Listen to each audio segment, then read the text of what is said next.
আসসালামু আলাইকুম দর্শক। ওমরাহ পালনকারীদের স্বাস্থ্য সুরক্ষা ও পরিবেশগত দিক বিবেচনায় নতুন নির্দেশনা জারি করেছে সৌদি আরব।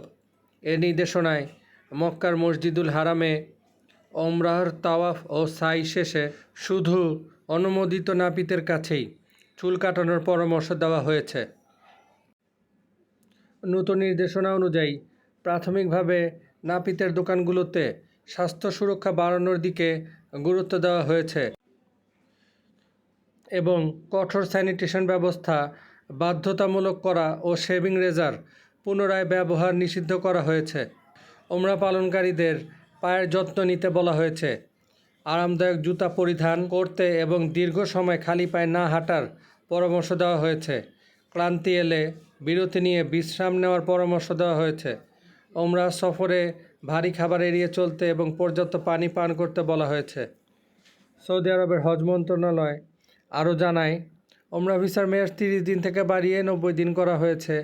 এখন থেকে ওমরাহ যাত্রীরা স্থল, আকাশ ও সমুদ্র বন্দর দিয়ে সৌদি আরবে প্রবেশ করতে পারবেন এবং যে কোনো বিমানবন্দর থেকে স্বদেশে ফিরতে পারবেন। এছাড়া নারীরা পুরুষ অভিভাবক ছাড়াই ওমরাহ পালন করতে পারবেন। সাথে থাকার জন্য ধন্যবাদ দর্শক। আসসালামু আলাইকুম।